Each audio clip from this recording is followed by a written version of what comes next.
बराए करम हमारी हौसला अफजाई के लिए हमारा चैनल जरूर सब्सक्राइब कीजिए और बेल आइकॉन को प्रेस कर दीजिए ताकि हमारी हर नई वीडियो आपको वक्त पे मिल सके।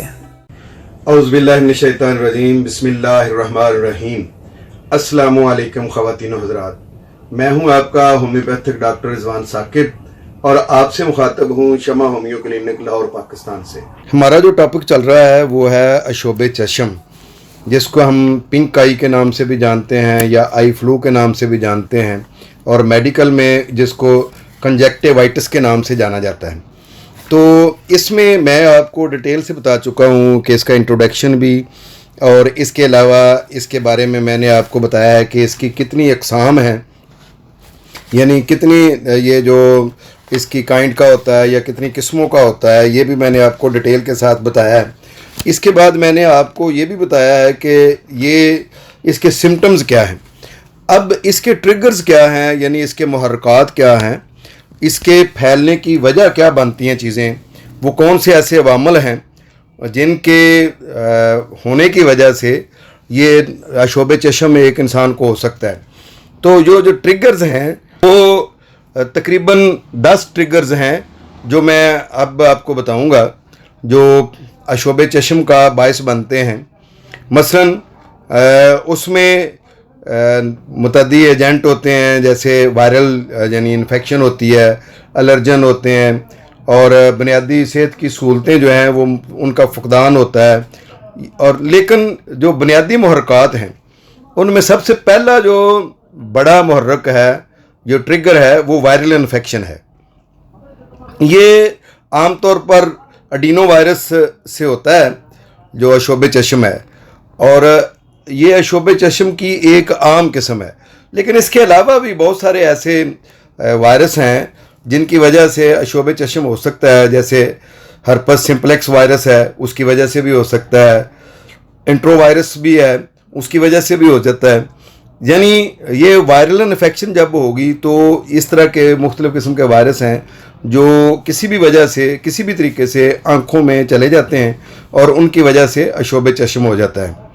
और ये जो वायरल होता है ये इंतहाई मुतअद्दी मर्ज़ होता है, यानी एक फ़र्द से दूसरे फ़र्द को फ़ौरन लग सकता है। यानी अगर एक फ़र्द की आँखों से दूसरे फ़र्द के हाथ टच हो जाएं और वही हाथ उसकी अपनी आँखों पे टच हों तो उससे फ़ौरन ये जो है वो उसमें मुंतकिल हो जाता है। और इससे ये है कि इसके साथ दूसरी अलामत भी पैदा हो जाती हैं। ये जो वायरल इन्फेक्शन होती है उससे मसलन सर्दी लगना या सांस की इन्फेक्शन होना, ये अलामत भी बाज़ औक़ात पैदा हो जाती हैं। अच्छा, दूसरा ट्रिगर जो है इसके हवाले से वो है बैक्टीरियल इन्फेक्शन। जैसे एक वायरस है, इसी तरह से बैक्टीरिया भी कुछ हमारे हार्मफुल होते हैं जो बॉडी को नुकसान पहुंचा सकते हैं। तो वो बैक्टीरिया जो हैं उनमें से 2 ऐसे बैक्टीरिया हैं जो अगर आँखों में चले जाएं तो उसकी वजह से हमें अशोब चश्म हो जाता है। एक तो उसमें स्ट्रेप्टोकोकस बैक्टीरिया है और दूसरा है स्टेफिलोकोकस। ये 2 ऐसे बैक्टीरिया हैं जो आम तौर पर मुख्तलिफ़ किस्म की आलूदा अशिया से हमारी आँखों तक पहुँचते हैं और फिर वहाँ पे वो घर कर जाते हैं और फिर वो जो है वो बैक्टीरिया अशोब चश्म का बायस बनते हैं। ये हाथों के ज़रिए से भी मुंतकिल हो जाते हैं और मुख्तलिफ़ किस्म के ड्रॉप्स में भी हो सकते हैं कि वो उनमें मौजूद हों और वही ड्रॉप्स हम इस्तेमाल करें। और तीसरी चीज़ जो ट्रिगर है वो है एलर्जिन। जैसे कोई भी ऐसी चीज़ जो एलर्जी पैदा करती है वो अगर हमारी आंखों में चली जाए, जैसे गर्द है, धुआं है, धूल है, पोलन है, इस तरीके से पालतू जानवरों की खुश्की है या मुख्तलिफ़ किस्म के केमिकल्स जो आँखों के अंदर जाकर खराश पैदा करते हैं और उसकी वजह से, उसी एलर्जी की वजह से हमें अशोब चश्म हो जाता है। लेकिन ये किस्म जो है वो मुतअद्दी नहीं होती, यानी एक फ़र्द से दूसरे फ़र्द को नहीं लगती है। जिस फ़र्द को लगी होती है वही इसकी तकलीफ़ को जानता है, चूँकि इसमें बहुत ज़्यादा जो है ना वो जलन भी होती है और इसमें खराश भी होती है। और इसको अगर अच्छे तरीके से धो लिया जाए, साफ़ कर लिया जाए या प्रॉपर कोई अच्छे ड्रॉप्स जो है आँखों में डाल लिए जाएँ तो आम तौर पर इस किस्म का जो अशोब चश्म होता है वो ख़त्म हो जाता है। इसके साथ जब ये ज़्यादा किस्म का अगर ये इसकी एलर्जी हो जाए तो उसके साथ छींकें भी आ सकती हैं, नाक भी बह सकती है और आँखों से भी पानी आ सकता है। तो चौथा ट्रिगर है वो है इरिटेंट, जो हमारा शोबे चश्म होता है उसके वाले से है। ये शोबे चश्म भी ऐसी जगहों से होता है जहाँ पर कोई ऐसी इन्फेक्शन पैदा करने वाली, आंखों में एलर्जी पैदा करने वाली चीज़ें इस्तेमाल हो रही हों। जैसे स्विमिंग पूल हैं तो उनके अंदर पानी को साफ़ करने के लिए क्लोरीन डाली जाती है, लेकिन बाज़ लोगों की आंखें इतनी हसास होती हैं कि वो जब ऐसे पानी के अंदर स्विमिंग करते हैं तो उनकी आंखों के अंदर ये क्लोरीन वाला पानी जाता है, तो वो फ़ौरन उनके अंदर जलन पैदा होती है और शोबे चश्म हो जाता है। इसी तरीके से बाज़ इस किस्म के धुएँ या कुछ इस किस्म के आलूदगी जिसके अंदर जो है वो इन्फेक्शन के ज़र्रात मौजूद हों, या सख्त किस्म के कोई केमिकल जो है वो कहीं, जैसे वो सब्ज़ियों को या ये जो फसलों को मुख्तलिफ़ किस्म के स्प्रे किए जाते हैं, तो उनकी वजह से भी आँखों में सोजिश हो जाती है, जिसको हम शोबे चश्म के नाम से ही जानते हैं। और ये जो है ये भी किसी दूसरे फ़र्द को मुतासर नहीं करता, अलबत्ता जिस शख्स को ये इस तरह का शोबे चश्म होता है उसको ज़ाहिर है बहुत बड़ी वो तकलीफ़ में होता है, बहुत उसको दर्द हो रहा होता है और बड़ी उसको उलझन हो रही होती है। और इसको भी मुख्तलिफ़ किस्म की जो एंटी एलर्जिक मेडिसिन हैं वो देकर, या जो है मुख्तलिफ़ किस्म के ड्राप्स इस्तेमाल करके, और या मुख्तलिफ़ किस्म की तदाबीर के ज़रिए से कंट्रोल किया जा सकता है। इसके अलावा जो पांचवा ट्रिगर है वो है कॉन्टैक्ट लेंस का। कॉन्टैक्ट लेंस जो होते हैं उनका गलत इस्तेमाल या उनका सफाई का ख्याल न रखना, और उसकी वजह से अगर उनके साथ बैक्टीरियल इन्फेक्शन हो जाए या उनके साथ जो है वो हमारी वायरल इन्फेक्शन हो जाए, तो इन चीज़ों से वो इन्फेक्टेड हो जाएं, तो फिर भी हमारी आंखों में शोबे चश्म हो जाता है। इसमें धूल, मिट्टी या दूसरी चीज़ें भी शामिल हो सकती हैं जो हमारे कॉन्टैक्ट लेंस के साथ जो है वो लग जाती हैं, तो वो जो चीज़ें हैं वो बाज़ औक़ात फिर वो आँखों में इरिटेशन पैदा करती हैं, तो जिसकी वजह से यह शोबे चश्म हो जाता है। और सातवीं जो ट्रिगर है वो है डायरेक्ट केमिकल के मादों का जो है वो आँखों में चले जाना। जैसे मुख्तलिफ़ घरेलू जो सफाई करने के दौरान में केमिकल इस्तेमाल होते हैं, या घरों में अक्सर स्प्रे किया जाता है मुख्तलिफ़ किस्म की बीमारियों के लिए, मलेरिया को ख़त्म करने के लिए मच्छरों का स्प्रे, मारने का स्प्रे किया जाता है। इसके अलावा डेंगू को ख़त्म करने के लिए जो स्प्रे घरों में किया जाता है, इनसे बाज़ औक़ात वो स्प्रे जो हैं वो, या कोई और पेंट जो घरों में किए जाते हैं तो उनमें वो मुख्तलिफ़ किस्म के केमिकल इस्तेमाल होते हैं, या कुछ लोग ऐसी केमिकल की फैक्ट्रियों में काम करते हैं कि जो उनकी आंखों के लिए वो केमिकल जो है वो ठीक नहीं होता है। तो इस तरह की अगर वो चीज़ें हैं तो ये भी एक ट्रिगर्स हैं शोबे चश्म के फैलाव के हवाले से। सेहत की जो कुछ ऐसी सूरतें जिनमें इंसान के साथ कुछ और भी मसाइल हों, तो उनके साथ बाज़ औक़ात जो है ये शोबे चश्म हो जाता है।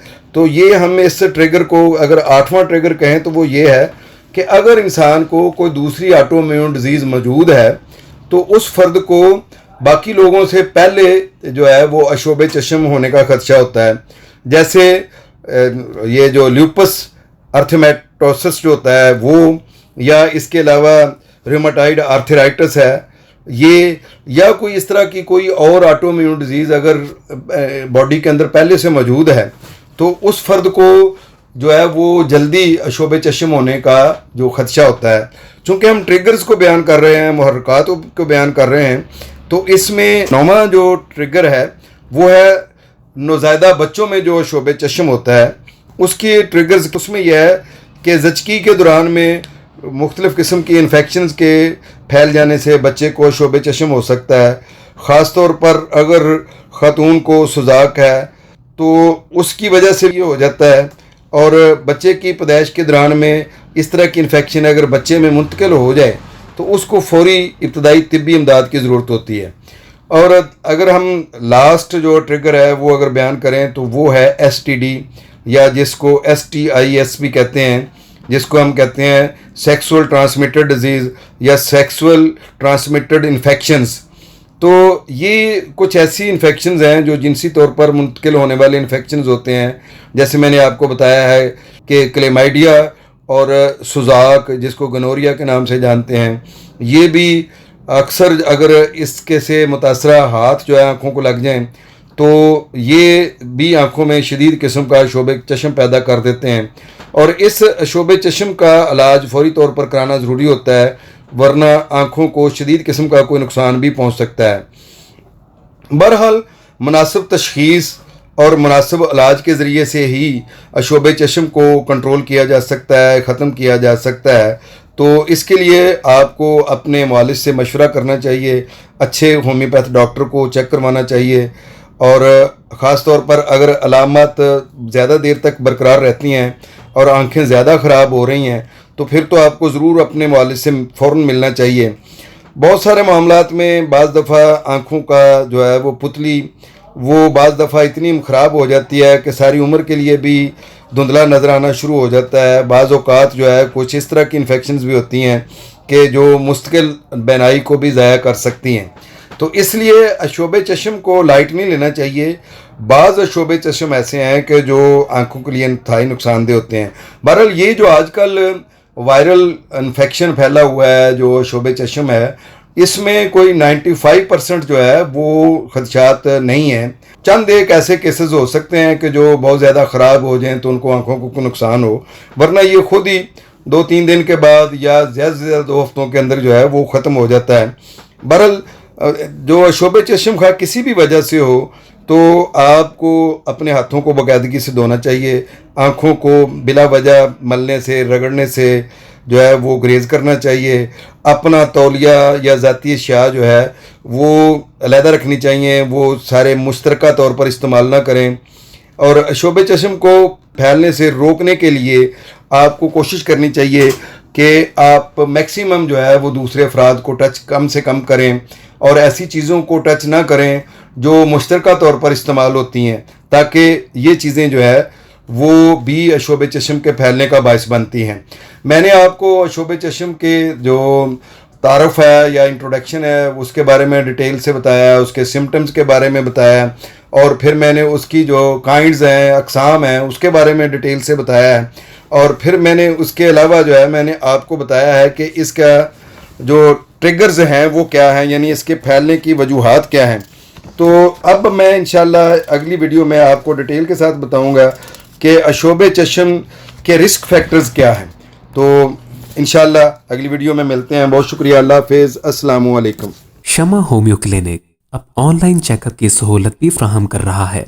दुनिया के किसी भी कोने से अब आप घर बैठे किसी भी मर्ज के बारे में ऑडियो और वीडियो कॉल के जरिए मशवरा कर सकते हैं। मजीद मालूमात के लिए राब्ता कीजिए 0303 7578 803 0303 7578 803।